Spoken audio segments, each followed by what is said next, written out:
He is a god of the game. The Champions League is all about upsets, goals and glory. But it is also about Messi versus Ronaldo.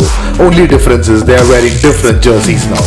Has Federico Chiesa made a strong case to challenge Mbappe and Haland as the future global star? And are we starting to see cracks develop in Tuchel's Chelsea?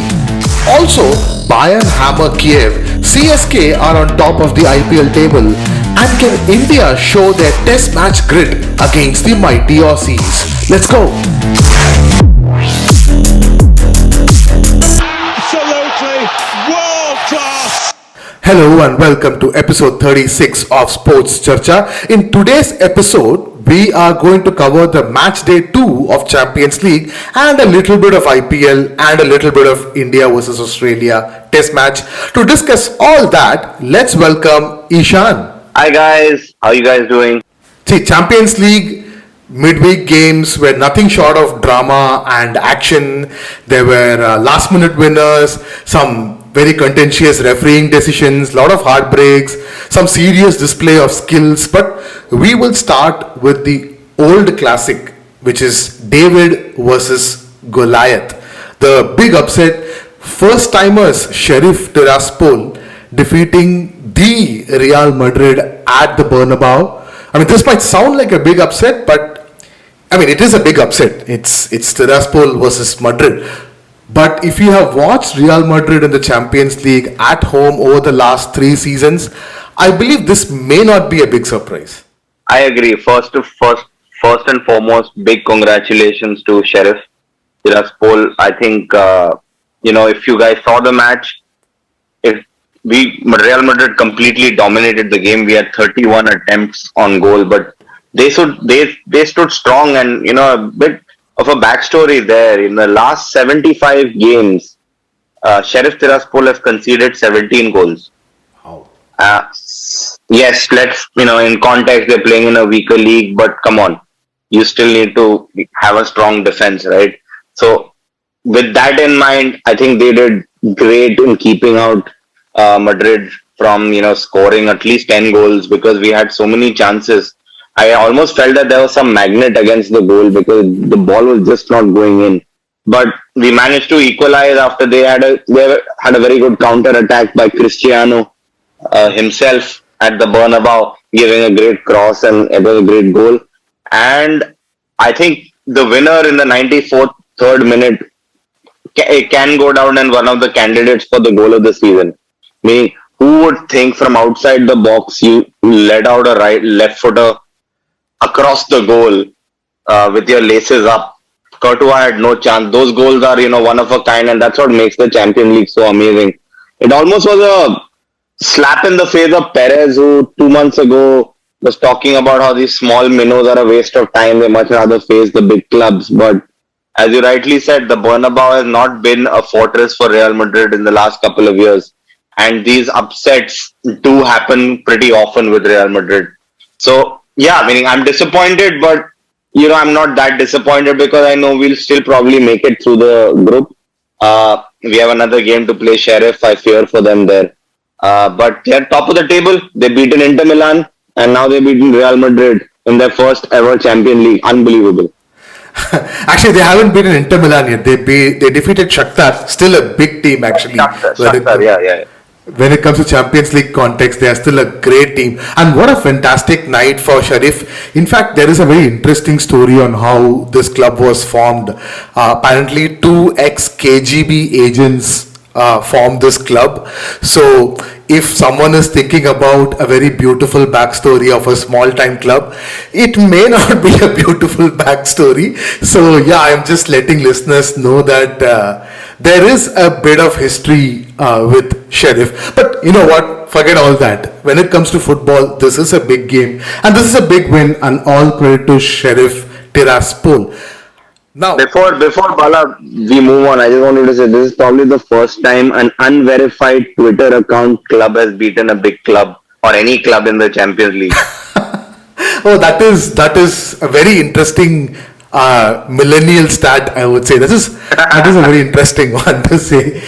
Yeah, I mean, we were just talking about David versus Goliath. But let's move on to the Goliath versus the Goliath. PSG versus Manchester City. The modern day El Gasico, so it's called. I believe, see, this is what I realized after watching the game, that Pochettino has found this format, this structure, this way of playing, or whatever you call it, framework, whatever you call it. If they can continue doing this, they are a serious contender, especially in the later half of Champions League with Sergio Ramos coming back. Hope he is fit and coming back. I think they will be an extremely serious contender.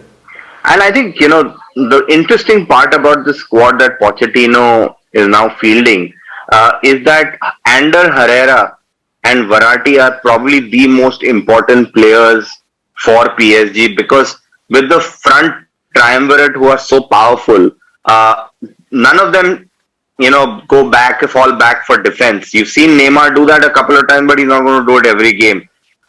But both of them make PSG tick. And Verratti had not played a game since August, first week.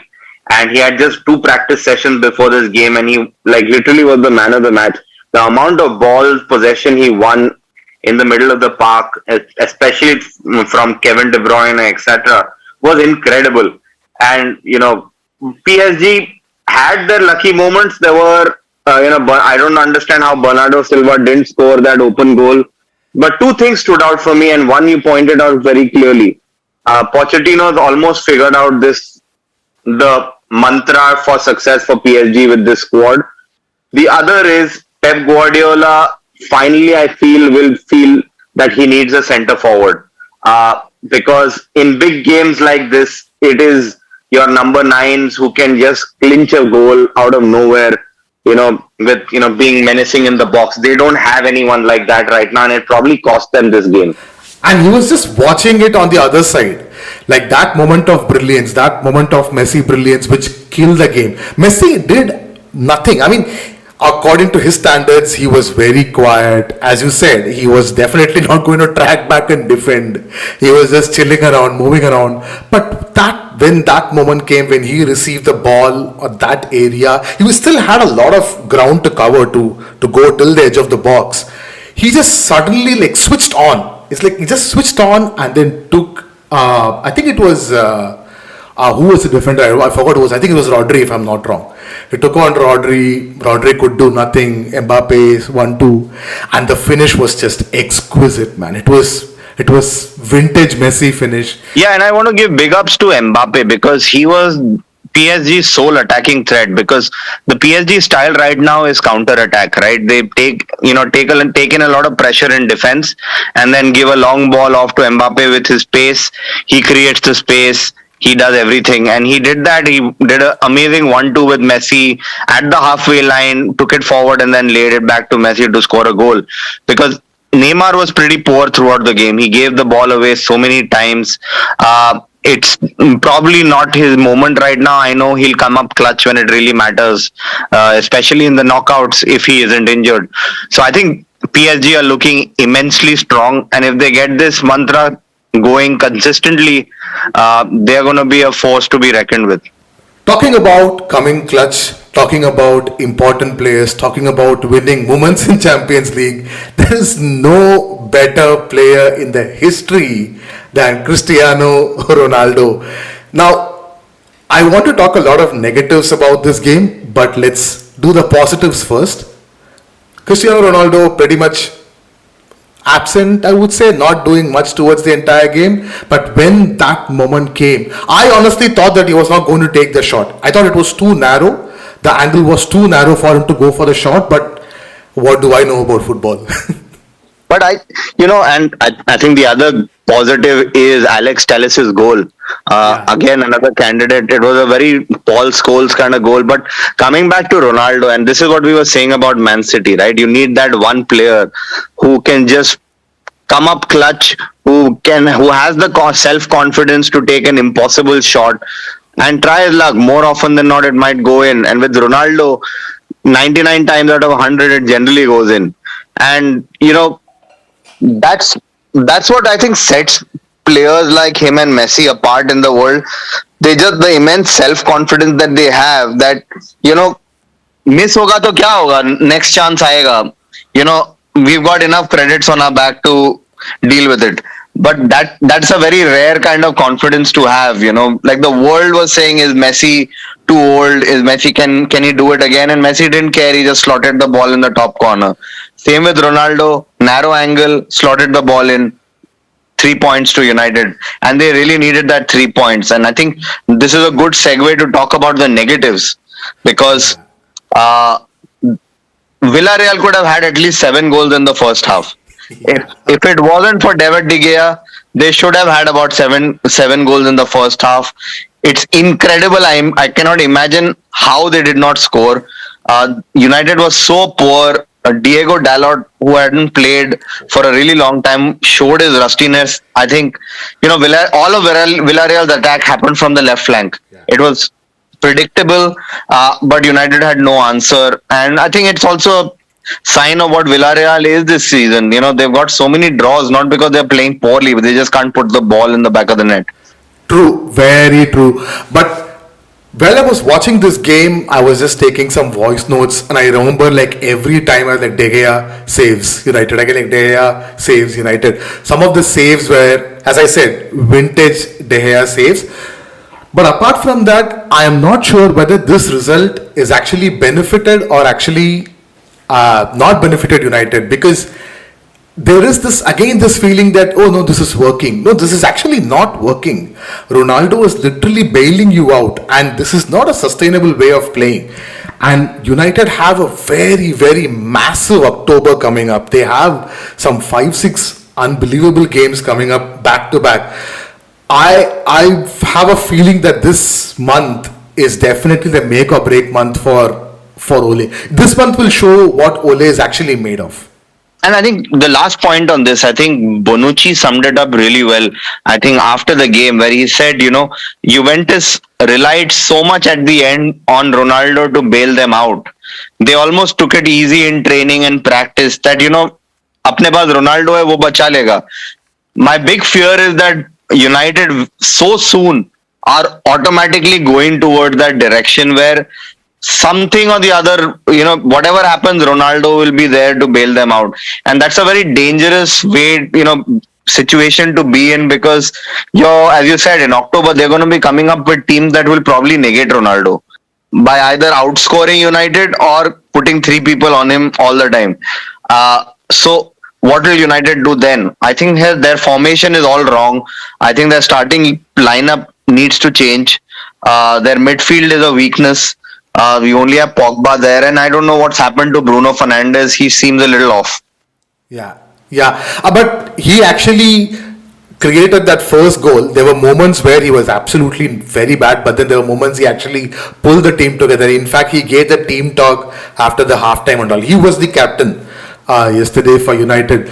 Now, thanks that you brought in Bonucci into the discussion, which helped me to segue into the next game where the man showed that he still got it. I mean, it was typical brilliant Bonucci performance. This is Juve. This is Allegri's Juve at their best.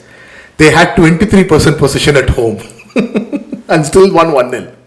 And I think something's up with Chelsea. There's two matches. They've dropped 2 matches back to back. They've looked pretty impotent in front of goal in both these matches. Obviously, City thwacked them. I was surprised it was only a 1-0 result. But here against Juventus, they dominated possession. Let me be very clear. They dominated possession, but they were pretty toothless in attack. You could probably count in your fingers how many clear-cut chances they had. They probably didn't have very many.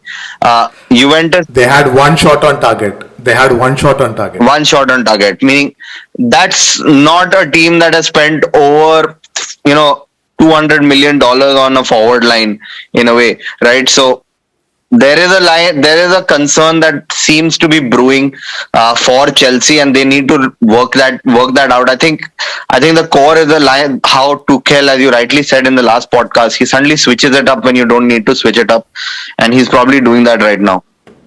Yeah, and Chelsea need to find an answer very, very soon, because the answer that they think that they got, Lukaku hasn't done much in the last two games. Again, that's not entirely on Lukaku, because you need to put players around him, and as you said, he's becoming a bit more defensive. Also, some of the injuries, some of the key personal misses also didn't help. Reece James got injured, I believe. Kante had COVID and had to miss this game, so that also didn't help Chelsea. But again, once again, big ups to Juve, big ups to Allegri.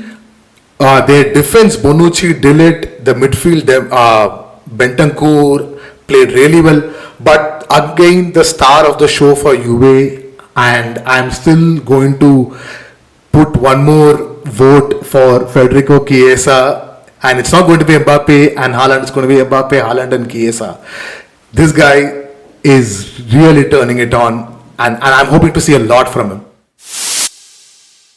Liverpool had their hunting ground, their favorite hunting ground, Porto, well under control. They went to Porto and scored once again 5 goals. It was a 5-1 nothing game. Liverpool were on top right from the beginning. Salah scored 2 goals. Ever since Salah made his debut for Liverpool, only Cristiano Ronaldo and Lewandowski have scored more goals than Salah in Champions League. Not even Messi. Wow. Okay, that's a interesting stat. I'm surprised. Yeah, he scored 27, 28 goals already. I think he has already overtaken Gerrard as Liverpool's top scorer in Champions League. Now, that was a simple game for Liverpool, but the other game, I was watching it, such a shambles, and I felt very, very bad for Milan. I felt that they were robbed of their 2 points. I mean, they should have won the game, but it was such a heartbreak to see them losing that game, man. It's such an Atletico season, though. Things. It's so annoying. I'm getting very frustrated. It's like things that are not supposed to happen are happening. Like, let's start with Frank Kessie getting red carded. That second yellow card was, meaning I cannot believe that was a sending off. It was stupid. And then the last minute, the penalty where Luis Suarez scored. How can you give that a penalty? You've taken it to VAR. And by the way, after the match in the post-press conference, the reporter asked Thomas Lemar, what do you think happened? He's like, I have no clue what happened.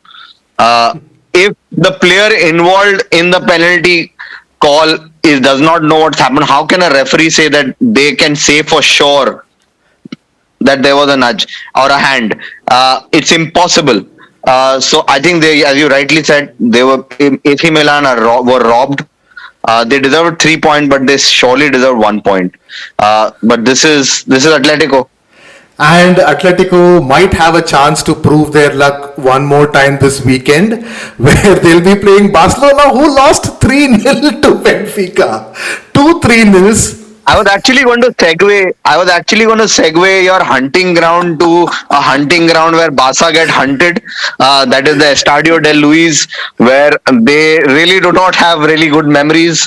They have conceded so many goals on that ground in the last couple of years. It's not funny. But I saw that game because I thought, last game Ansu Fati came back. This is the turnaround. I was hopeful, but that hope lasted for 3 minutes. And after that, there was no looking back, because if you don't even discard the goals, Barcelona had nothing going for them. Luke de Jong missed 2 goals that probably you and I could have scored.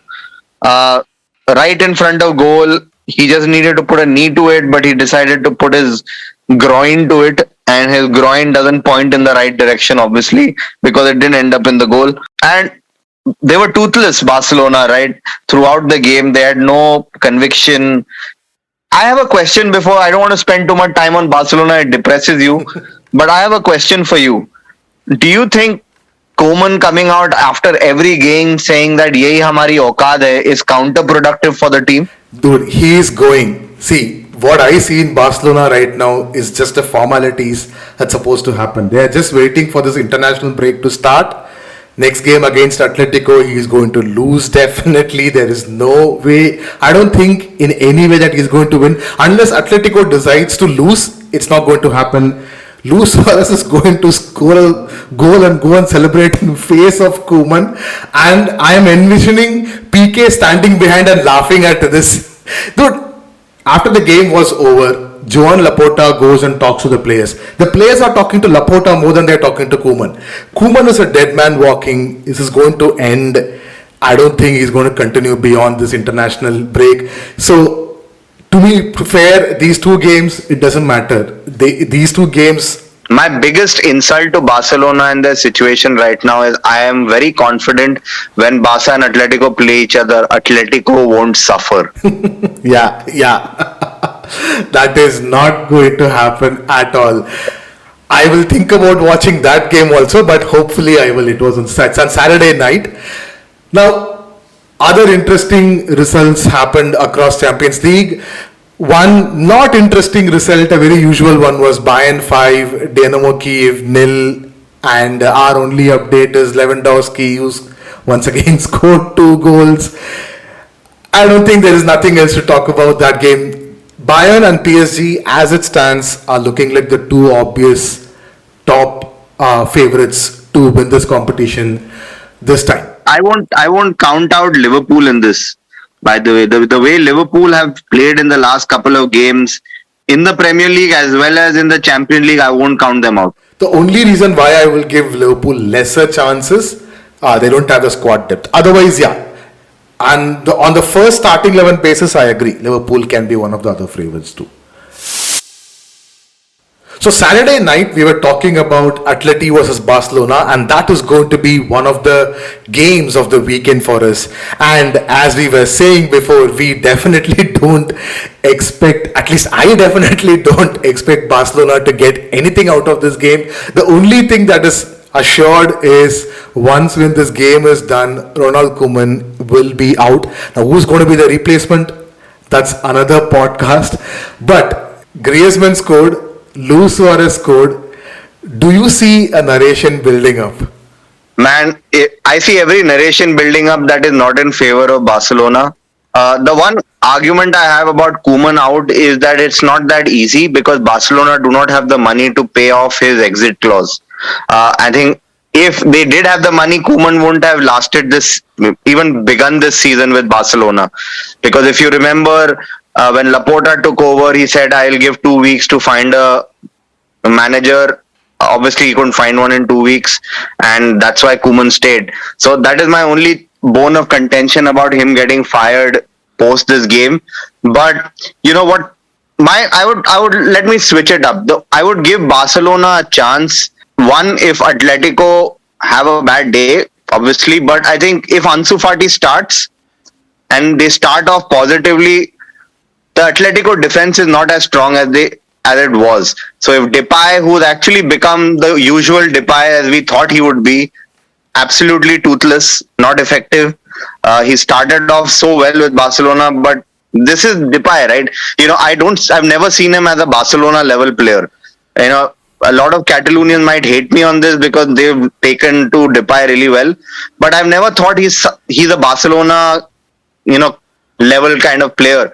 But if he has a great game, Ansu Fati plays well, and then there's Pedri, they can cause problems. They still have a very talented squad. Let's not completely chew over Barcelona. And the other most important thing, isn't Koeman still suspended for this game? Good point. Yes, that could play in Barcelona's favor. Very, very interesting. Because the last time that happened, Levante were thrashed by Barcelona because Koeman was nowhere to be seen. Now, that is the one team meeting Simeone might be having. Guys, Koeman is not there. ये लोग अच्छा खेलने वाले, बच के रहो. Oh, where will Suarez go and celebrate, man, when he scores? If Koeman is not there. I think he's going to do an Adebayor against Arsenal. No, I don't think he had any issues with the Barca crowd, man. I think he had specific problems with Koeman. I think he might take out a jersey from inside and the inner t-shirt might say Messi. Hoga, this is for you, Messi. Something like that. He'll do that. Yeah. I am just waiting for the Champions League game where PSG and Atletico play together, man. There will be full bye-bye towards the entire game. Like post-match तो मतलब सब जूब मिलके party कर रहे हैं दोनों team का. Now that game is on Saturday night again, so watch out for it. See, it's still a big game. These two clubs weren't at the position where they were supposed to be, but see, Atletico Madrid and Barcelona are historically really two big Spanish teams, one from Madrid, one from Catalonia. So watch out for that game. But the biggest game of the weekend, Sunday night, it's Liverpool versus Manchester City. Now, there's a lot of context to this game. Liverpool Manchester City is this sort of this last 3-4 years, this nice little rivalry building up. Not like, I mean, definitely not to the level of Liverpool United or City United. I'm not talking that level at all. But there is this kind of this nice rivalry building up. These two have been the top two teams in England for the last 2-3 seasons. Now, Ishan, based on what we saw in the Premier League last week, we would have had a different idea about this game. But based on what we saw in the Champions League midweek, I think those ideas could have got reversed. So where are you with this game? I have got my predictions wrong because I was pretty sure City would not beat Chelsea, and they did, because Chelsea at that time looked really, really strong, like almost undefeatable. But City won, and Liverpool drew with Brentford and then thrashed Porto. So I think it's going to be a pretty unpredictable game. I don't think I can come out with a prediction, but what I can say is that Liverpool look really strong right now. And if, say, the same squad, even Bobby Firmino is back in form. He scored 2 goals in the game against Porto, and that gives Klopp's team, I think, a bit of an edge. But I will never count Pep's team out because, man for man, there are so many players who can make a difference, right? Yes, they don't have a centre forward, but they've got so many other players that can do something out of nowhere. I think it's not going to be such a high scoring game. And coming to the rivalry, their true rivalry is actually in the Champions League, not in the Premier League. I think the game that they played in the Champions League have been really high intensity, high rivalry. The penalty claim, I'll never forget Pep Guardiola's reaction for that handball claim. It was the most unbelievable reaction. But I'm really excited for this game because there are two really good football teams playing against each other in good form. So I might not. I will go out there and say Liverpool winning, but pretty sure I'll be wrong. Yeah, even I'm slightly edging Liverpool over City only because the way Liverpool play, the style of the way the Liverpool play, that might help them better, and the fact that Van Dijk is back, and the fact that Salah and Mane all are in brilliant form. The only area where Liverpool could find issues is the right back position, because Trent apparently is injured and very unlikely to start this game. So they could rely on Milner. Now, Milner versus Grealish, I'm not sure how that's going to happen. So on that part, I will probably give it for City, but we saw Milner doing really well against Zaha. So if I have to go with a prediction, I'm going still with Liverpool win, but only slightly, like about 52%. I'll give City 48%. Wow, such a mathematical genius. He had to say 48 after 52. And I totally forgot draw. So I didn't give draw at all as a consequence of this game. So IPL is still going on and it's heating up, and we are towards the end of what we call the business stage, or we're coming to the business end of the IPL. All teams have played 11 games right now. CSK are on top. They are on top with 18 points. In fact, while we were recording, they defeated SRH by 6 wickets. Pretty easy victory. SRH, they're definitely out now. But there's a very interesting battle going on for the 4th position. There is RCB, there is MI, both are fighting it out. KKR is in a very good form right now. In fact, they won 3 out of their 4 games. They just lost to CSK, but that's again a very close game. So there's going to be some really interesting matchups coming up. In fact, this weekend, the big one, MI versus DC. This is a make or break game for MI. In fact, Mumbai Indians have to win every game from now on. Any loss, they're out of the competition. So Ishan, KKR are playing good. Are you rooting for them? I started watching again. No, man. KKR are this team, where when you think they're the most useless team in the world, they'll probably win the IPL. And I felt like that this season, but I don't know what's happened. I think, they're playing really well. I've not seen any game, but if they make it to the playoffs, I'll probably watch KKR. But I think one thing we should probably talk about, and I want to hear your opinion on it. Ravichandran Ashwin has done it again. He is now again the center of controversy. What do you think? Do you want to tell everyone what happened? What are your opinions on it? Okay, so just to give the context to the listeners, what happened? So I think they took a run, and when the throw came back, it hit a player and went away from the collecting fielder, and Ashwin and the non-striker was, I believe, Pant. Ashwin and Pant, they ran that extra run, and suddenly Owen Morgan and Tim Southey started telling that, you're doing it again, this is not the spirit of cricket, and they apparently there were words exchanged. See, I am fine with this, man. See, my point is, if a player doesn't do it, I'm happy with it. That's a good display of sportsmanship of whatever. But I'm not the other way around. If someone didn't do it, I won't go and say like, yeah, this is not right, you didn't do it in the spirit of the game or whatever like that. So I am on the fence here. I didn't have a problem with the Mankading also. And Mankading, in fact, I strongly supported Ashwin. If a batsman leaves the crease before the ball's being delivered, then you are taking advantage of a minor technicality. So if you get run out, then live with it. So I am fine with this. I really don't have a problem. But yeah, I can understand the media will have a great go at it. But tell me, Bala, Owen Morgan was pretty okay with it when Stokes handed the ball to the boundary in the World Cup final. Oh, World Cup final, na? So that is okay. See, this is only IPL, no, and it's not okay. I can understand Saudi because he got screwed over on both occasions. But oh, don't be Saudi. Be Northy.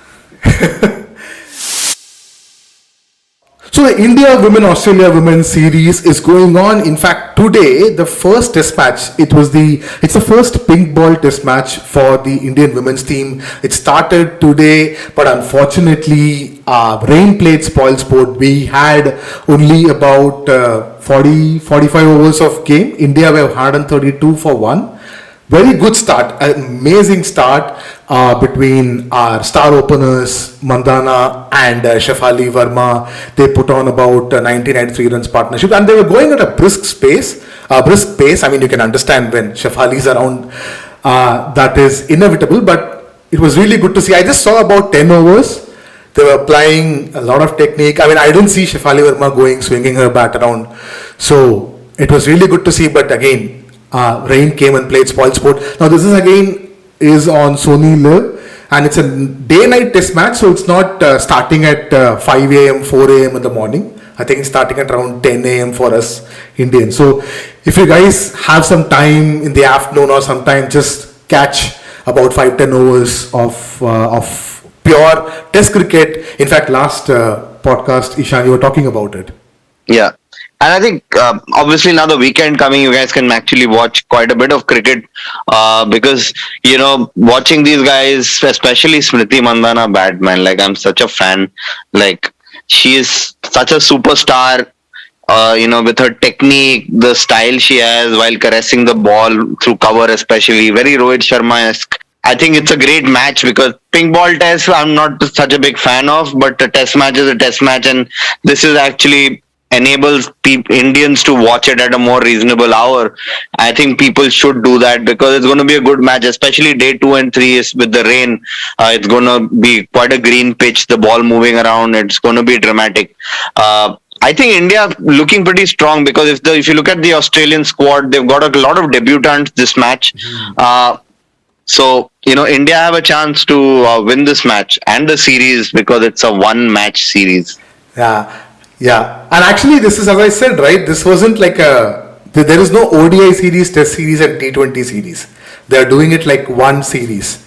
So Every game Yeah. counts and they have a point system. So hopefully India wins this and level with Australia in the overall series. That's about it for episode 36, guys. We had fun. Hope you had too. Now, when we come back on Monday, we'll talk about all the weekend action, which is football, IPL, and of course, India versus Australia women's cricket too. But until then, it's bye from Bala. And bye from Ishan, guys. Have a good weekend. Thank you everyone for listening. If you enjoyed what you heard, please make sure you hit the subscribe button, and also please, like we are literally begging, to rate our podcast on whichever app you are listening to. It not only helps us but also helps new listeners to find our podcast easily. You can also reach out to us on Twitter and Instagram @SportsCharcha. A big shout out to the Jam Room Audio for our theme music. You can follow the Jam Room on Facebook @the Jam Room Audio. Bye. Absolutely